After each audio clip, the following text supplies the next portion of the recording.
Hola, querida familia de San Patricio y de todos aquellos que por las redes sociales se unen a este comentario de las lecturas del domingo, a esta reflexión que se lleva a cabo a partir de esas lecturas, primera lectura, segunda, evangelio, de cada domingo, tercer domingo del tiempo ordinario en este día de hoy, domingo 24 de enero.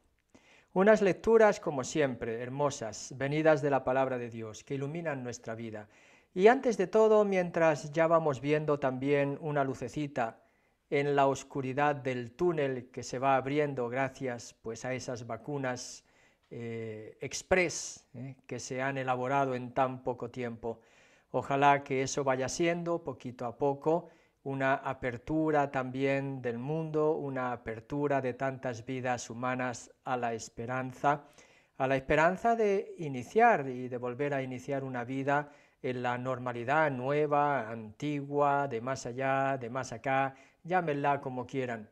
Será sin duda una realidad distinta, pero una realidad en la que tendremos que seguir viviendo el Evangelio de Jesucristo, la buena noticia que Jesucristo dice hoy corresponde al reino de Dios que se acerca. Vamos a dar un pantallazo, una visión de pantalla así rápida, rápida sobre las lecturas de este domingo. La primera lectura sacada del libro de Jonás, de esa profecía de Jonás en el capítulo 3, 1 a 5 y versículo 10. Conocemos la historia de Jonás, no la voy a contar, pero se ha convertido en el prototipo, en la figura de Jesús muerto y resucitado, porque él también fue tragado por la ballena, ¿verdad? Y fue expulsado. Mientras huía de esa misión que Dios le encomendaba de predicar la conversión a Nínive. Aquí ya tenemos a Jonás en Nínive, predicando la conversión a la gran ciudad de Nínive, y la respuesta de Nínive, que fue una respuesta positiva de conversión, de penitencia, de vestirse también de saco y esparcirse cenizas. Ahí está la conversión o los signos de que esa ciudad acogió la predicación de Jonás. El salmo responsorial lo retomaremos también sobre todo como oración final, porque el Salmo 24 pide al Señor que nos muestre sus caminos y que nos enseñe sus senderos. Veremos que el tema de la conversión, uno de los temas que voy a desarrollar brevemente, va a ser clave en estas lecturas y en esta reflexión. La carta de San Pablo a los cristianos de Corinto, que nos está diciendo si tienes cosas, si te relacionas con alguien, como si no tuvieras, como si no te relacionaras. Parecería aquí un estoico de primera categoría que a base de la renuncia, digamos, a las cosas hermosas de la vida, vamos a prepararnos mejor así a las cosas hermosas de la vida eterna. Bueno, hay que entenderlo en su posición y en su contexto adecuado y en su sentido. Intentaré aludir a un sentido de este texto que nos podrá ayudar a entenderlo mejor, desde la óptica siempre de la conversión. Y tenemos el Evangelio de San Marcos, que vamos a leer, es breve, capítulo 1, versículos 14 a 20, y que nos está hablando de la cercanía del reino de Dios, predicado por Jesús, anunciado, proclamado por Jesús como buena noticia, invitando a la conversión y a la fe. Y en este contexto aparece la llamada de los 4 primeros discípulos, un poco distinta a esa llamada que en el Evangelio de San Juan hace a los primeros discípulos, que son presentados por Juan el Bautista como el Cordero de Dios. Eso ya lo vimos la otra semana, y por eso desde la óptica de San Marcos se elabora esa misma llamada con un contenido preciso, que es la llamada al discipulado, para seguirlo. Seguirlo, la traducción exacta va a ser del término ponerse detrás de él, episomú, ponerse detrás de él. Término usado también cuando Pedro, sabemos en la confesión, después de la confesión de Cesarea, como el Mesías, el Hijo de Dios vivo, va a oponerse al proyecto de mesianismo del Padre sobre Jesús, que es la entrega de la vida, la pasión y la muerte. Jamás te va a pasar, apártate de mí, Satanás, le dirá Jesús, ponte detrás de mí, Satanás. Nosotros lo traducimos así, apártate de mí, lo conocemos desde esa expresión, pero el término es lo mismo, episomú, de nuevo, ponte detrás de mí, ponte detrás de mí. Es decir, conviértete en mi discípulo y no te me adelantes. A veces nos pasa eso a nosotros con Jesús, que le queremos decir a Él lo que tiene que hacer en nuestra vida y en la vida de los demás, y no caminamos detrás de Él como discípulos auténticos. Vamos a leer este Evangelio. Desde aquí surgiremos también, iniciaremos una breve reflexión sobre la vida humana, sobre cómo nosotros forjamos nuestra personalidad y tomamos nuestras decisiones. Y la llamada de Jesús a la conversión tendrá que ver también con esa dinámica humana que mira hacia un lado, y Jesús ahora invita a cambiar la mirada, a la conversión. Dice así el Evangelio de San Marcos: después que Juan Bautista fue arrestado, Jesús se dirigió a Galilea. Allí proclamaba la buena noticia de Dios, diciendo: el tiempo se ha cumplido, el reino de Dios está cerca. Conviértanse y crean en la buena noticia. Mientras iba por la orilla del mar de Galilea, vio a Simón y a su hermano Andrés que echaban las redes en el agua, porque eran pescadores. Jesús les dijo: síganme, y yo los haré pescadores de hombres. Inmediatamente ellos dejaron sus redes y lo siguieron. Y avanzando un poco, vio a Santiago, hijo de Zebedeo, y a su hermano Juan, que estaban también en su barca arreglando las redes. Enseguida los llamó, y ellos, dejando en la barca a su padre Zebedeo con los jornaleros, lo siguieron. Esta es la palabra del Señor que vamos a escuchar en este domingo. Y quisiera centrarme, uniendo así esta reflexión a la primera lectura, sobre el término primero que dirá Jesús: el tiempo se ha cumplido, el reino de Dios está cerca, conviértanse y crean en la buena noticia. En primer lugar, voy a reflexionar sobre esta palabra, conviértanse. Después, sobre el centro del anuncio de Jesús, que es el reino de Dios, la cercanía del reino de Dios, porque esta palabra queda lejos de nuestra simbología conceptual. Cuando nosotros hablamos de un reino, estamos hablando de un rey, estamos hablando de una imagen que queda lejos, quizás de nuestra mentalidad, sino en algunos países que quedan todavía reyes, con una figura más diplomática y simbólica que de poder real del reino como se concebía entonces, ¿verdad? Pero ahí está esa palabra, que hay que entenderla en el contexto también de las esperanzas mesiánicas.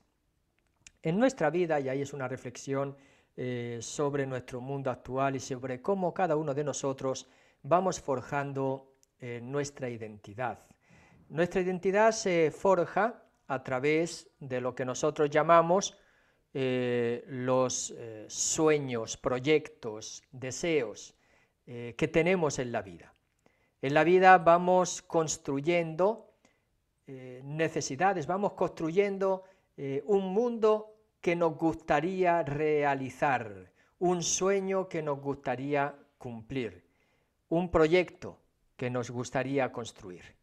Y eso se va realizando, se va poniendo en marcha desde el inicio de nuestra existencia, con los modelos de referencia que vamos recibiendo, ¿verdad? Desde la familia nuestra, el padre, la madre, las personas más significativas para cada uno de nosotros, y es así cuando nosotros podemos ir creciendo con referencias de vida que nos van transmitiendo lo que nosotros vamos siendo y en lo que nosotros vamos a ir haciéndonos desde nuestra libertad.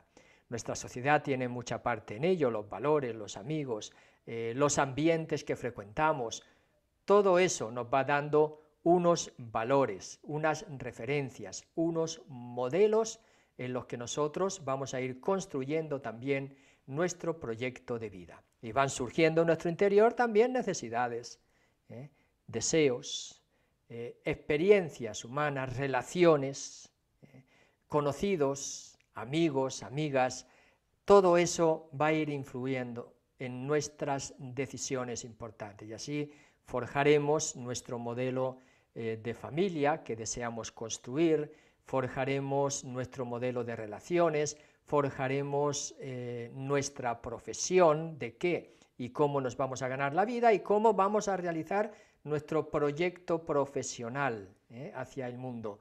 ¿Cuál va a ser nuestro granito de arena aportado al mundo? Ojalá que por lo menos pensáramos de esa manera. Vamos construyendo nuestra vida. Pues eso es lo que dice San Pablo en su lectura de la carta a los Corintios, con una mentalidad del fin ya próximo, y por eso también va acentuando, bueno, como nosotros esperamos la venida del Señor, entonces queda poco tiempo, vamos a aprovechar bien ese tiempo para prepararnos. Entonces vivan como si no tuvieran los que tienen mujer, o los que lloran como si no lloraran, los que se alegran como si no se alegraran, los que compran como si no poseyeran nada y los que disfrutan del mundo como si no disfrutaran. Estos consejos de San Pablo hay que entenderlos en la perspectiva de la conversión que voy a intentar explicar ahora. Bueno, lo que he explicado ahora sobre el desarrollo humano va en la línea de la conversión. Viene Jesús predicando, proclamando la buena noticia, la buena nueva de la cercanía del reino de Dios. Basileia tou theou. El reino de Dios se acerca, es el término griego, Basileia tou theou, que después explicaré brevemente también por qué lo he usado en griego. Y ahora también para acoger ese reino de Dios que se acerca, hay que convertirse. Y la visión del convertirse, ¿qué está significando en su sentido más etimológico y más auténtico? Es cambio de mirada. Hay que cambiar la mirada del corazón y yo diría la perspectiva de la vida. Por eso he contado cómo vamos forjando nuestros proyectos de vida. Porque a lo mejor nuestros proyectos de vida se van realizando desde modelos que quedan fuera del deseo de Dios. Y es ahí que la primera conversión es un cambio de mirada. Cuando Jesús se acerca proclamando la buena noticia del reino de Dios, lo primero que dice es: hay que convertirse. Y vemos que en la llamada se va a realizar ese cambio de mirada de los discípulos que estaban fijados en las redes, unos remendando las redes, otros echando las redes. Vamos a usar también esa terminología para decir enredados en los quehaceres de la vida, y en ese sentido hay que entender también lo que nos dice el apóstol San Pablo a los Corintios. A veces nosotros quedamos enredados en los proyectos terrenales, no miramos al cielo. Por eso ahora la conversión va a significar el cambio de mirada, y ese cambio de mirada se va a realizar cuando Jesús, como dice aquí, avanzando, mientras iba por la orilla del mar, nos ve y nos llama. Escuchamos esa voz que nos dice: síganme. Hay que dejar de mirar las redes y empezar a ir detrás de Jesús para mirarlo a Él. Recuerdan que el Evangelio de San Juan desarrolló esta mirada diciendo que buscan donde vives, vengan y vean. La mirada forma parte de la conversión. A partir de ahora nuestra vida, sintiendo la llamada de Jesús que nos ve primero, Él nos mira primero, ahora nos pide que lo miremos a Él. Claro, desde el seguir a Jesús, desde el ponerse a ir detrás de Él, ahí empieza la experiencia del discipulado, Nosotros tendremos que volver después la mirada de una manera nueva a todas las realidades humanas en las que Jesús nos va a poner, pero ya con una misión, porque dice que cuando lo siguieron os haré pescadores de hombres. Esta es la primera idea que para mí es clave en este Evangelio y en la experiencia del discipulado, del seguimiento de Jesús, la conversión. Empezar a mirar a Jesús o vivir desde la mirada permanente y perseverante de Jesús, sabiendo que Él nos mira primero, y desde esa mirada, que es la experiencia del discipulado, siguiéndole, poniéndose detrás de Él, nosotros volveremos de donde, vamos a decir así, de donde estábamos, volveremos a donde estábamos, a esa realidad, pero con una mirada nueva.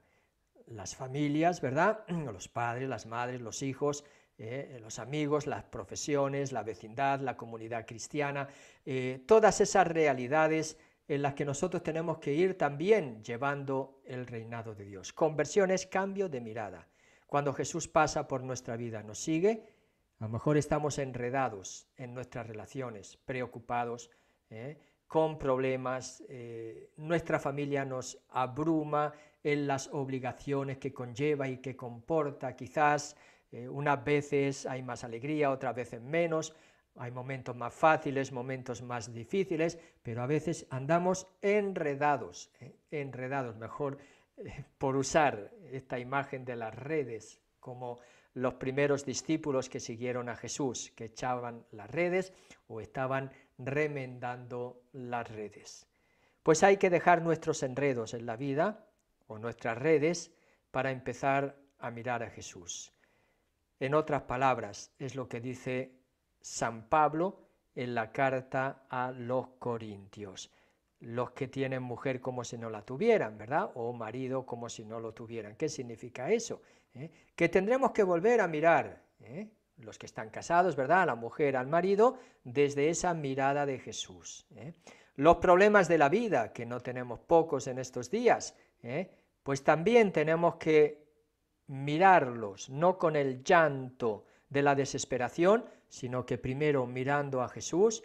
Ahora nos toca mirar esos problemas, esos mismos problemas, con la mirada del amor y de la fe y de la esperanza. Los que se alegran como si nos alegraran, la diversión, incluso también la alegría o las alegrías de la vida. También desde Jesús hay que mirarlas desde su amor, y no solamente será mi alegría, sino sobre todo será pensar en la alegría de los demás. Así los que compran como si no poseyeran, la relación con los bienes de este mundo. También mirar primero a Jesús y después a ver qué uso de los bienes de este mundo tengo. ¿Ven?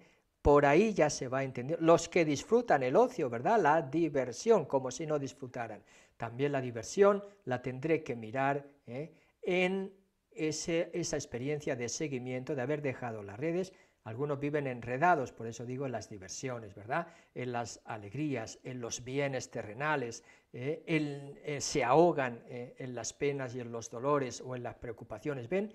Son miradas distintas. No dejemos que la vida, en sus ambientes, en sus relaciones, nos enrede.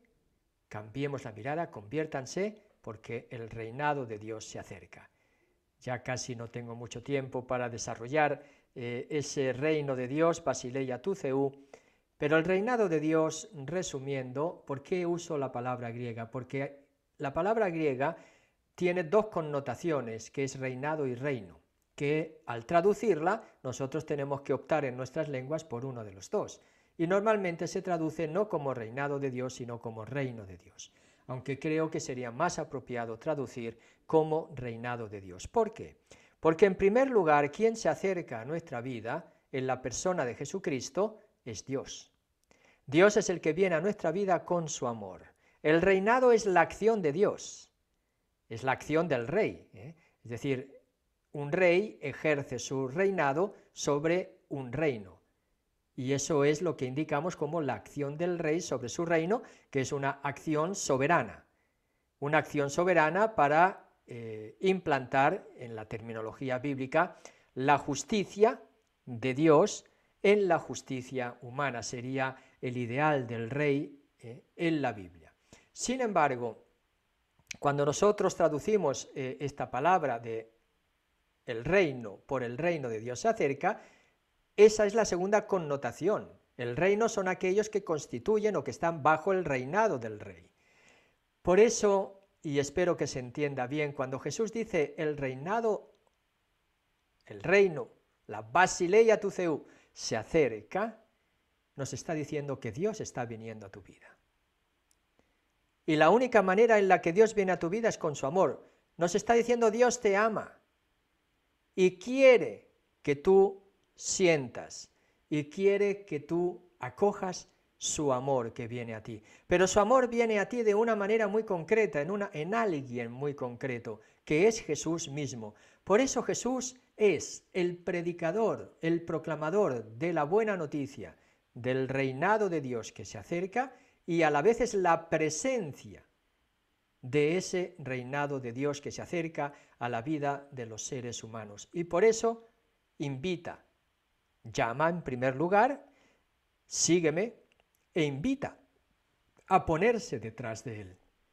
Después dirá, os haré pescadores de hombres, nos enviará, porque quiere que también nosotros seamos los portadores, y ahí viene ya la segunda connotación de la palabra basileia tu Theou, que es reino. Seremos los constructores de su reino.